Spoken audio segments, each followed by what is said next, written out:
मुस्लिम समुदाय में शब-ए बारात की बड़ी अहमियत मानी जाती है। इस दिन मुस्लिम समुदाय के लोग पूरी रात मस्जिदों में रहकर इबादत करते हैं और अपने गुनाहों की माफ़ी मांगते हैं।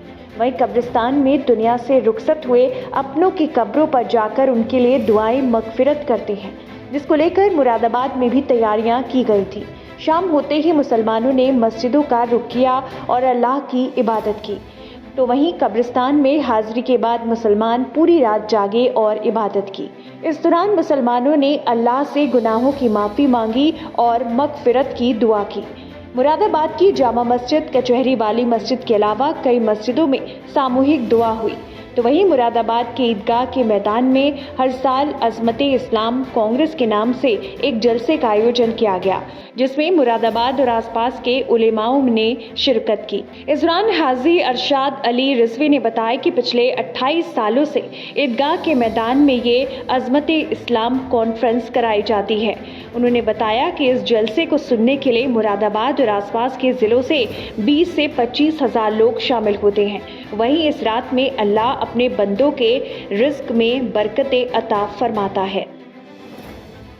और हमारा ये प्रोग्राम लगभग 28 साल से ईदगाह के वसी मैदान मुरादाबाद के अंदर इनेकाद पजीर हो रहा है। सबसे पहला प्रोग्राम ये हमने सिर्फ 14 शामियानों में कराया था और इंशाअल्लाह आज 29 साल के बाद ये प्रोग्राम कम से कम 80 शामियानों पर मुश्तमिल है।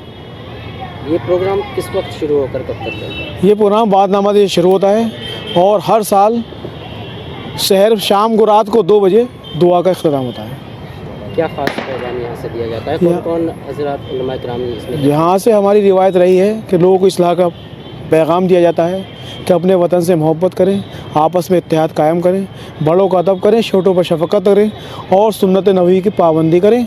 और ये रात मग़फ़िरत की रात है। अल्लाह अज़्ज़ा व जल्ला इस रात में चौथे आसमान पर रहमतों को नुज़ूल फरमाता है और इरशाद फरमाता है, कोई मांगने वाला रिस्क कि मैं उसको रिस्क दूँ, है कोई माफ़ी मांगने वाला कि मैं उसको माफ़ी दूँ, है कोई रोज़ी मांगने वाला कि मैं उसको रोज़ी अता करूँ। इस रात में, ये मुबारक रात है, सरकार सल्लल्लाहु अलैहि वसल्लम ने फरमाया कि इस रात में बनी क़ल्ब की बकरियों की बराबर मोमिन की मग़फ़िरत की जाती है।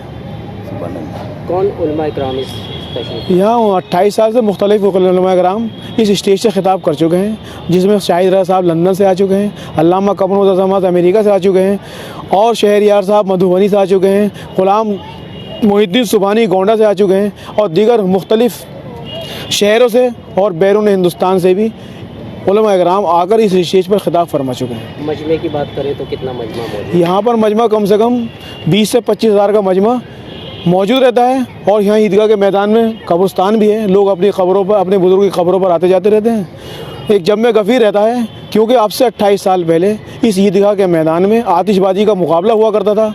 हमारे जहन में आया कि इसको बंद किया जाए और यहाँ पर एक इस्लाही प्रोग्राम रखा जाए। माशाअल्लाह हमें उसमें कामयाबी मिली और मैं अकेला ही चली था जाने में मंजिल, मगर लोग साथ आते गए और कारवां बनता गया।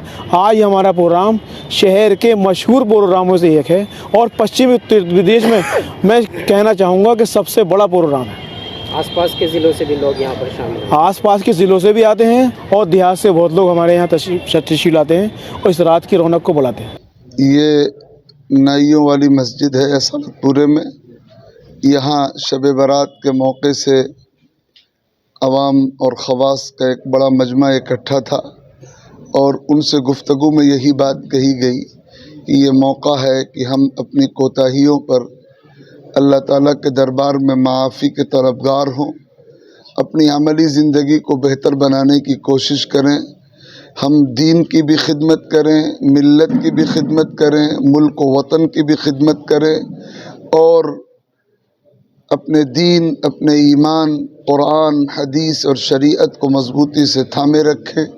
समाज में जहाँ जहाँ बिगाड़ है उस बिगाड़ को दूर करने की फ़िक्र करें, अपनी कोताहियों को समझें, सीधे रास्ते पर, सच्चाई के रास्ते पर चलने की फ़िक्र करें, अपने सर्किल में नेक लोगों को गालिब रखें, अपनी ज़बानों की हिफाजत का एहतमाम करें, उम्मत को मुत्तहिद रखें, दिलों को बुग़्ज़ व असद की गंदगियों से पाक रखें, अपना हिसाब ख़ुद लें, अपने आमाल का जायज़ा लें। اصلاح کی سمت میں آگے بڑھے، یہی پیغام تھا جو آج کی رات دیا گیا۔ کیا کہنا چاہیں گے نوجوان بچوں سے؟ نوجوان نسل سے یہی بات کہی جا سکتی ہے کہ نوجوان اس وقت امت کا، کسی بھی قوم کا مستقبل ہے، اور اگر کسی قوم کا نوجوان سیدھے راستے پر چلتا ہے تو وہ قوم سیدھے راستے پر قائم رہتی ہے۔ اسی لیے جو طاقتیں سماجوں میں بگاڑ پیدا کرتی ہیں، جو عناصر سماجوں کو بگاڑ کے راستے پر لے جانا چاہتے ہیں، وہ سب سے پہلے نوجوانوں کو ٹارگٹ بناتے ہیں۔